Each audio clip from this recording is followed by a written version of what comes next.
విఘ్నాలు తొలగాలని వినాయకుడిని పూజిస్తారు. బంగారం కొనాలంటే పెద్ద విఘ్నం అధిక తరుగే. మీ లలిత జ్యువెలరీలో తక్కువ తరుగు. బంగారు నగలు తరుగులో 1% తగ్గింపు. వజ్రాభరణాలు క్యారెట్ కు 5,000 తగ్గింపు. నిజంగా షర్మిలే అంటారా? షర్మిలకి ఏం అవసరం ఉండి ఈ స్థాయిలో ప్రతీకార చర్య అవ్వచ్చు, లేదంటే కోపం అవ్వచ్చు, ఆవేశం అవ్వచ్చు, వెలుగుతుంది అనుకోవాలి. ఆమె వెనక ఉండి నడిపిస్తున్న వ్యక్తులు ఎవరు అంటే ఏం చెప్తారు? ఖచ్చితంగా అదే కదా ఇప్పుడు బాధ. మా పాత షర్మిలమ్మ కాదు, రాజశేఖర రెడ్డి గారి మీద కూర్చొని ప్రేమ చేసినటువంటి షర్మిలమ్మ కాదామె. పూర్తి స్థాయిలో మారిపోయింది. దీని ఎంబడి ఏం జరుగుతుంది గూడుపుట అని. చంద్రబాబు నాయుడు ఉన్నాడా, లేకపోతే వీళ్ళ కుటుంబ సభ్యులు ఉన్నారా, అంటే ప్రధాని కుమార్ ఉన్నాడా, ఆయనకు సంబంధించిన వ్యక్తులు ఉన్నారా? ఎందుకు అసలు నీకు నేను ఒక్కటే అడగదలుచుకున్నామా షర్మిలమ్మ గారిని, అసలు నీ బాధ ఏంది?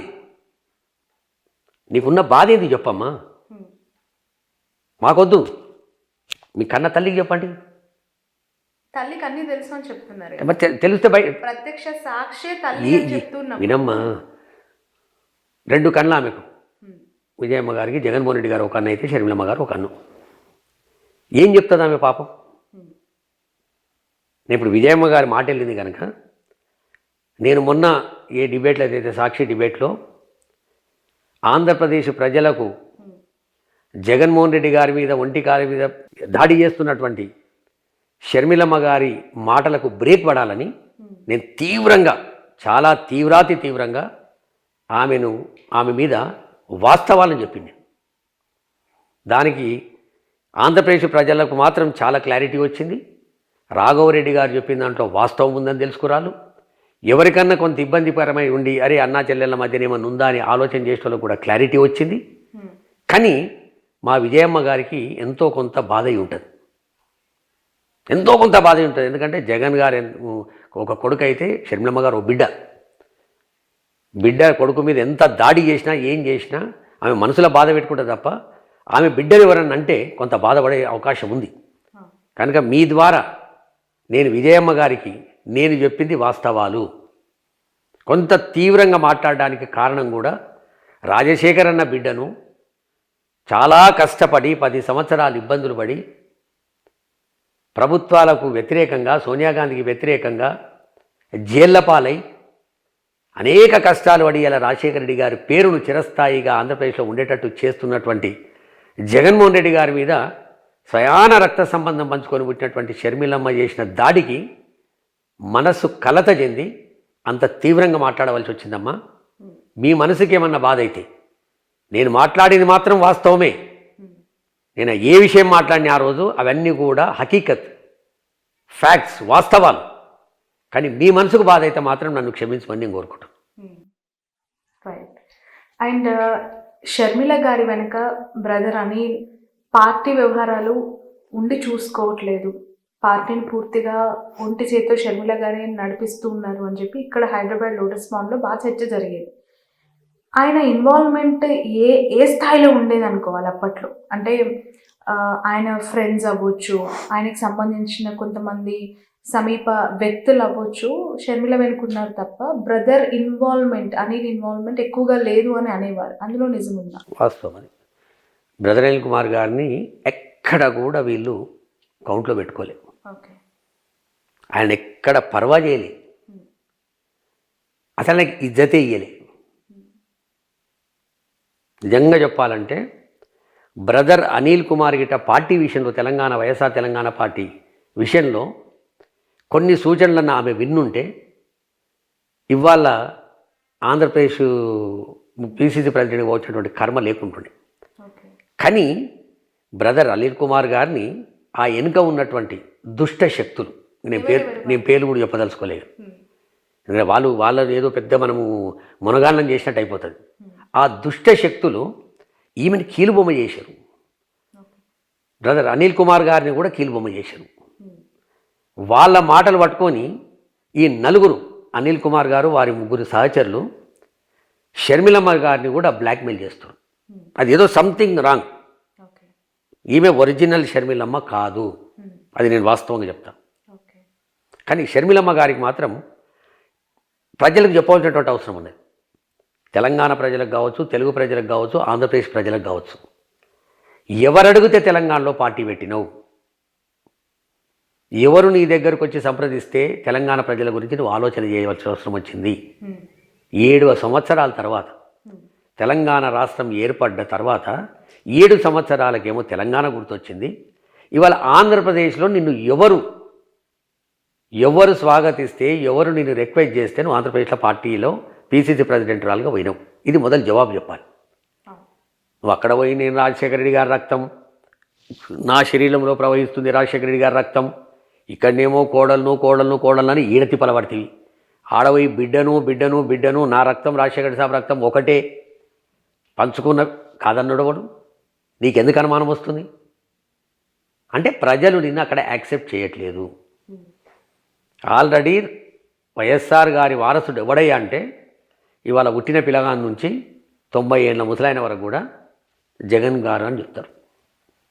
అక్కడ నీకు స్థానం లేదు, నువ్వు దాన్ని పాకులాడుతున్నావు. బట్ అలాంటి వాళ్ళకి ఈరోజు ఏం పీక్కుంటారో పీక్కొని సవాల్ చేసింది ఒకటమ్మా, షర్మిలమ్మ గారు మాట్లాడే మాటలకు తెలంగాణలో ప్రజలు సిగ్గుపడరు. ఎమ్మెల్యేలను పట్టుకొని ఏం మాట్లాడింది, కేసీఆర్ గారిని పట్టుకొని ఏం మాట్లాడింది, ఏ ఏరియాకు పోతే ఆ ఏరియాలో ఉన్న నాయకుని పట్టుకొని ఏం మాట్లాడింది, ఆమె నోటికి అద్దు బద్దు లేదు. నేను ఇవాళే ఛానల్లో చూస్తున్నా, మధ్యాహ్నం ఛానల్లో చూసినా ఏదో ఏరియాలో మీటింగ్ ఉంటే ఆ మీటింగ్లో అబ్బా 1000 మంది లేరు, 200 300 క్లోజ్డ్ డోర్ మీటింగ్లో హాల్లో పెట్టే మీటింగ్లల్లా ఏదో ఒక పబ్లిక్ మీటింగ్లో మాట్లాడినట్టు నేను రాజశేఖర రెడ్డి బిడ్డను, నేను రెడీ మీరు రెడీయా, ఈ డైలాగులు విని విని విని విని విని తెలంగాణ ప్రజలు విసిగెత్తిపోయారు. నేను ఇవాళ సూటిగా షర్మిలమ్మ గారికి ఒకటే ఒక ప్రశ్న చేయదలుచుకున్నాను. నిజమైన రాజకీయాలు చేయదలుచుకుంటే, వాస్తవాలకు దగ్గర నువ్వు మాట్లాడాలనుకుంటే, పరిస్థితులు ఏమున్నాయో తెలిసి మాట్లాడాలనుకుంటే నువ్వు రాజకీయ భాషని, నువ్వు రాజకీయ స్పీచ్ ఇయ్యి, నేను ఆహ్వానిస్తా. రాజకీయంగానే అమ్మా నీది తప్పు, నువ్వు ఆరోగ్యశ్రీ గురించి మాట్లాడతావా, మాట్లాడు, దాంట్లో ఏం లోతుపాతులు చెప్పు, అవి లేవు అనేది ప్రూవ్ చేయాలనుకుంటే అక్కడ మంత్రులు ఎమ్మెల్యేలు చేస్తారు. సబ్జెక్టు మీద మాట్లాడు, నీ పార్టీ అభివృద్ధి గురించి నువ్వు మాట్లాడుకో. ప్రభుత్వం గురించి మాట్లాడేటప్పుడు ఒళ్ళు జాగ్రత్తగా పెట్టుకొని మాట్లాడాలి.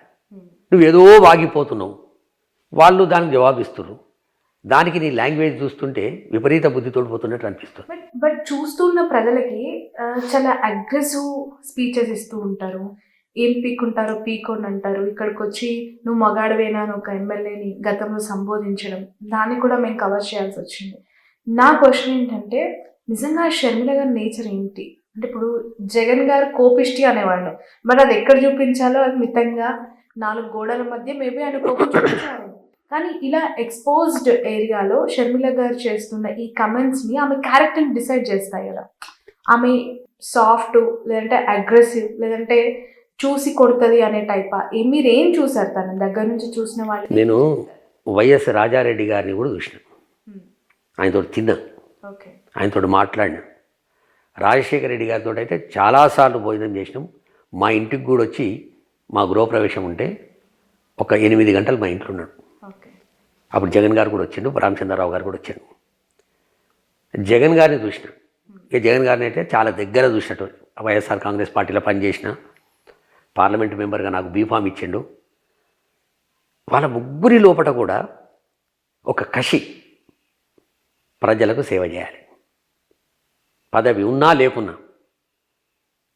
ఉదయం లేచి ఎప్పుడు ప్రజలు వస్తారు నా దగ్గరికి అని చూసేటటువంటి వ్యక్తులు వాళ్ళు. ఏదైనా పనికి వస్తారా, వాళ్ళ పని చేసి పెడదాం. ఈమె పూర్తిగా వ్యతిరేకం. ఈమెకున్న పిచ్చి ఒకటి ఏంటంటే, మరి అది డాక్టర్లకు చూపెట్టాలి. ప్రచార యావ, బ్రేకింగ్ యావ, దరిద్రం. పోలీసుని కొడితే ప్రచారం అవుతుందా, టీవీలలో వస్తామా? ఎవరిని పడితే వాడిని తిరిగితే టీవీలలో వస్తామా? అబ్యూజ్డ్ లాంగ్వేజ్ యూజ్ చేస్తే టీవీలలో వస్తామా? మీడియా ఫోకస్, ప్రచార యావ, సెల్ఫ్ ప్రమోషన్, అంతే. తప్పది. నువ్వేంది వైఎస్ రాజశేఖర రెడ్డి గారి కూతురు, ఎవ్వరు నిన్ను గౌరవించినా ఒక్క రాజశేఖర రెడ్డి గారి బిడ్డగానే నిన్ను గౌరవిస్తారు. ఈ మాట మాట్లాడే పద్ధతి చూసిన తర్వాత, ఈ ఒంటికాలు మీద దాడి చేయడం చూసిన తర్వాత ఈ ఒక్క కార్యకర్త రాజశేఖర రెడ్డి గారి ప్రేమిష్టోళ్ళు అయ్యో పాపం అనే పరిస్థితి లేదు ఇప్పుడు మరి. ఎందుకు నీకు అసలు నీ బాధ ఏంది? నీవు ఆంధ్రప్రదేశ్లో పోయి ఏమి వెలువబెడదామనుకుంటున్నావు? రైట్. ఇక్కడ తెలంగాణలో వైఎస్ఆర్టీపీ ముందు పొత్తుతో వెళ్తుంది కాంగ్రెస్తో అన్నారు. ఆ తర్వాత పొత్తేం లేదు, ఏకంగా విలీనమే అని చెప్పారు. కానీ ఆ పార్టీని నమ్ముకొని బీఫామ్స్ వస్తాయని ఎక్స్పెక్ట్ చేసి లోటస్ పాండ్లో ధర్నాలు కూడా చేశారు. కొంతమంది అయితే పెట్రోల్ డబ్బాలు పట్టుకొని తిరిగారు లోటస్ పాండ్ చుట్టూ, మేము చచ్చిపోతామని చెప్పి 5 కోట్లు ఖర్చు పెట్టుకున్నామని చెప్పి. ఇప్పుడు వాళ్ళందరినీ ఏ విధంగా కన్విన్స్ చేశారు? అంటే మీకు వాళ్ళంతా టచ్లో ఉండొచ్చు కాక ఇప్పుడు ఎలా కన్విన్స్ అయ్యారు వాళ్ళు ఇక్కడ పార్టీ మూసేసిన తర్వాత? గత్యంతరం లేక. ఓకే. గత్యంతరం లేక వాళ్ళు ఏం చేయలేని పరిస్థితిలో. ఈమెకు అడ్రస్ లేదు, వందలాది మంది నష్టపోయారు. మీరు అన్నట్టు 5 కోట్లు 10 కోట్లు పెట్టిన వాళ్ళు ఎవరు లేరనలా, కానీ 50 లక్షలు, కోటి రూపాయలు, 70 లక్షలు ఎంతో కొంత ఖర్చు పెట్టడం కాదు, డబ్బులు ఎప్పుడన్నా సంపాదించుకోవచ్చు కష్టపడితే. సమయం 2.5-3 సంవత్సరాలు జీవితాలు నాశనం అయిపోయినాయమ్మా. ఇప్పుడు నీ పేర్లు చదవాలనుకుంటే ఒక 100 పేర్లు ఉన్నాయి. వాళ్ళ జీవితాలు నాశనం చేసినాం. వాటన్నిటికంటే తెలంగాణ ప్రజలంటేనే ఆత్మగౌరవాన్ని పెద్దగా రెస్పెక్ట్ ఇస్తారు, సెల్ఫ్ రెస్పెక్ట్ కావాలంటారు. వాళ్ళని పూర్తి అవమానపరిచి వాళ్ళని పట్టించుకోకుండా ఒంటెద్దు పోకడకు పోయి నువ్వు పీసీసీ ప్రెసిడెంట్ తీసుకొని అక్కడ పోయి ఏం డ్రామాలు ఆడుతుందో మనకు తెలుసు. ఇవాళ భారతదేశం మొత్తంలోమ్మా తెలుగు రాష్ట్రాలలో చంద్రబాబు నాయుడు అంటే ఊసర వెళ్ళి కంటే అధ్వానము అంటారు. ఊసర వెళ్ళే సిగ్గుపడుతుంది అంటారు. ఈయన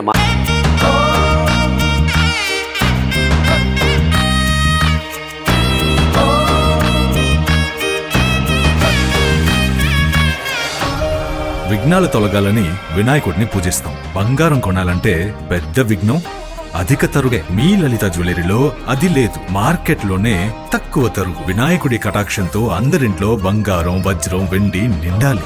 బంగారు నగలు తరుగులో 1% తగ్గింపు. వజ్రాభరణాలు క్యారెట్కు 5,000 తగ్గింపు.